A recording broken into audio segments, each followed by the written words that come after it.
বন্ধুরা, আগামী পর্বে এমন এক অবিশ্বাস্য মোড় আসতে চলেছে যা দেখে সবাই হতবাক হয়ে যাবে।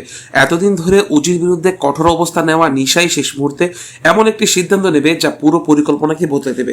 পর্বের শুরুতে দেখা যায় সায়ন্তন আর দৌর্যর তাদের পরিকল্পনা অনুযায়ী উজিকে একটি নির্জন জায়গায় পাঠানোর কথা বলে। চারদিকে উত্তেজনাপূর্ণ পরিবেশ, সবাই মনে করছে এবার হয়তো উজি বড় কোনো বিপদের মুখোমুখি হতে চলেছে। অন্যদিকে নিশা চুপচাপ সবকিছু লক্ষ্য করতে থাকে, তার মুখে কোনো কথা নেই, কিন্তু মনে যেন প্রবল দ্বন্দ্ব চলছে। একদিকে প্রতিশোধের আগুন, অন্যদিকে বিবেকের টান। কোন সিদ্ধান্ত নেবে সেটাই যেন বুঝে উঠতে পারছে না। এদিকে উজি কোনো কিছু না জেনে নির্ধারিত জায়গায় পৌঁছে যায়। চারপাশে তাকিয়ে সে বুঝার চেষ্টা করে তাকে এখান থেকে কেন ডাকা হয়েছে। ঠিক তখনই সামনে এসে দাঁড়ায় নিশা। উজি অবাক হয়ে বলে, তুমি আমাকে এখানে কেন রেখেছো? নিশা কিছুক্ষণ চুপ করে ধীরে ধীরে উজির দিকে এগিয়ে আসে। তার চোখে তখন রাগ নয়, বরং এক অদ্ভুত অস্থিরতা। উজি কিছু বুঝে ওঠার আগে নিশা হঠাৎ তাকে নিজের কাছে টেনে নেয়। এই অপ্রত্যাশিত ঘটনায় উজি সম্পূর্ণ স্তব্ধ হয়ে যায়। নিশা নিচু গলায় বলে, আজ আমি আর কোনো ভুল করতে চাই না। এতদিন যা হয়েছে তার পুনরাবৃত্তি আমি দিব না। আমি উজি বিস্ময়ে জিজ্ঞাসা করে, তুমি হঠাৎ এমন কথা বলছো কেন?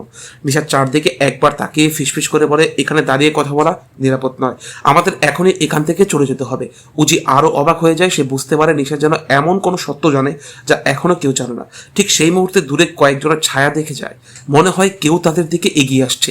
নিশা উজির হাত শক্ত করে ধরে বলে, আর এক মুহূর্ত দেরি করা যাবে না, আমার সঙ্গে চলো। কিন্তু তারা কি সময় মতো সেখান থেকে বেরিয়ে যেতে পারবে, নাকি তাদের পথ আটকে দাঁড়াবে নতুন কোনো বিপদ? পর্বের পরের দৃশ্যে দেখা যায় নিশা শক্ত করে উজির হাত ধরে দ্রুত সেখান থেকে বেরিয়ে যাওয়ার চেষ্টা করছে। উজি বারবার জানতে চাইলেও নিশা কোনো উত্তর দেয় না। তার চোখে মুখে স্পষ্ট উদ্বেগের ছাপ। উজি অবাক হয়ে বলে, নিশা কি হয়েছে? তুমি এত ভয় পাচ্ছ কেন? আমাকে সত্যিটা বলো। নিশা চারপাশে তাকিয়ে নিচু গলায় উত্তর দেয়, এখনো কোনো প্রশ্ন করো না, আগে নিরাপদ জায়গায় যাই, তারপর সব বলবো। দুজন দ্রুত একটি পরিত্যক্ত গুদাম ঘরের পাশ দিয়ে এগিয়ে যায়। হঠাৎ নিশা থেমে যায়, দূরে কয়েকজন লোককে এদিকে আসতে দেখে। সে উজিকে একটি দেয়ালের আড়ালে দাঁড়াতে বলে ইশারা করে। উজি তখনও কিছু বুঝে উঠতে পারছে না। কিছুক্ষণ পর লোকগুলো পাশ কাটিয়ে চলে গেলে নিশা স্বস্তির নিঃশ্বাস ফেলে।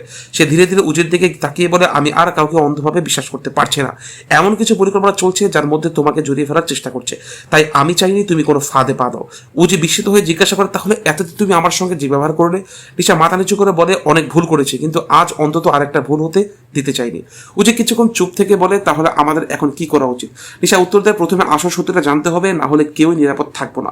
ঠিক তখনই উজুর ফোন বেজে ওঠে। স্ক্রিনে একটি অচেনা নাম্বার ভেসে ওঠে। ফোন ধরতে ওপাশ থেকে শুধু একটি কথাই শোনা যায়, যদি সত্যি জানতে চাও তাহলে আজ রাতেই পুরনো গুদাম ঘরে এসো, একাই আসবে। কথা শেষ হয়ে ফোন কেটে যায়। উজি আর নিশা একে অপরের দিকে তাকিয়ে থাকে। দুজনে বুঝতে পারে সামনে আরো বড় রহস্য অপেক্ষা করছে। এই রহস্যের পেছনে কে, আর সেই পুরনো গুদামে গেলে কি এমন সত্য প্রকাশ পাবে? সব প্রশ্নের উত্তর মিলবে শেষ অংশে। পর্বের শেষ দৃশ্যে দেখা যায় রহস্যময় ফোন করার পর উজি আর নিশা কিছুক্ষণ নীরবে দাঁড়িয়ে থাকে। দুজনের মনে একই প্রশ্ন, ফোনটি কে করলো আর কেন তাদের পুরনো গুদাম ঘরে যেতে বললো? উজি শান্ত গলায় বলে, আমি একাই যাব। যদি এটা সত্য জানায় একমাত্র উপায় হয় তাহলে পিছিয়ে আসবো না। নিশার সঙ্গে সঙ্গে আপত্তি জানিয়ে বলে, না, একা যাওয়া ঠিক হবে না, এটা একটা ফাঁদ হয়। উজি মৃদু হেসে উত্তর দেয়, ফাঁদ হলেও সত্যিটা জানা দরকার। এতদিন ধরে আমরা শুধু সন্দেহ আর ভুল বোঝাবুঝির মধ্যে ঘুরছি, এবার আসল সত্য সামনে আসুক। রাত গভীর হতেই দুজনে সাবধানে পুরনো গুদাম ঘরের সামনে পৌঁছে যায়। চারদিকে অন্ধকার, নিস্তব্ধতা আর অজানা এক চাপা উত্তেজনা। ঠিক তখনই গুদামের ভেতর থেকে একটি টর্চের আলো জ্বলে ওঠে। একজন অজানা ব্যক্তি ধীরে ধীরে সামনে এসে বলে, তোমাদের অবশেষে এসেছো, অনেকদিন ধরে এই মুহূর্তের অপেক্ষায় ছিলাম। উজি এগিয়ে গিয়ে জিজ্ঞাসা করে, তুমি কে আর আমাদের এখানে কেন রেখেছো? লোকটি একটি খাম উজির হাতে দিয়ে বলে, এই খামের ভেতরে এমন কিছু তথ্য আছে যা জানার পর তোমাদের অনেক প্রশ্নের উত্তর মিলবে, কিন্তু সাবধান, এই সত্য প্রকাশ পেলে অনেকের মুখোশ খুলে যাবে। নিশা উদ্বিগ্ন হয়ে উজির দিকে তাকায়। উজি ধীরে ধীরে খামটি খুলতে থাকে। ঠিক সেই মুহূর্তে গুদামের বাইরে কারো দৌড়ানোর শব্দ শোনা যায়। উজি আর নিশা দ্রুত পেছনে তাকায়, কিন্তু অন্ধকারে কাউকে স্পষ্ট দেখা যায় না। অচেনা লোকটি নিচু গলায় বলে, সময় খুব কম, সিদ্ধান্ত তোমাদের সত্যিটা জানবে নাকি এখান থেকে ফিরে যাবে। উজি ধীরে কণ্ঠে বলে, যত কঠিনই হোক আজ আমরা সত্যিটা জানবো। ক্যামেরা ধীরে ধীরে উজির হাতে থাকা খামের দিকে জুম করতে থাকে। আর ঠিক তখনই দৃশ্য শেষ হয়ে যায়। খামের ভিতরে কি এমন তথ্য রয়েছে? কে সেই রহস্যময় ব্যক্তি? আর সেই সত্য প্রকাশ পেলে উজি, নিশা ও সায়ন্তনের সম্পর্ক কোন নতুন মোড় নেবে? সব প্রশ্নের উত্তর মিলবে আগামী পর্বে। ভিডিওটি ভালো লাগলে একটি লাইক করুন, কমেন্টে জানান আপনাদের মতে খামের ভিতরে কি থাকতে পারে। আর এমন আরও নতুন আপডেট সবার আগে পেতে আমাদের ইউটিউব চ্যানেলটি সাবস্ক্রাইব করতে ভুলবেন না। ধন্যবাদ।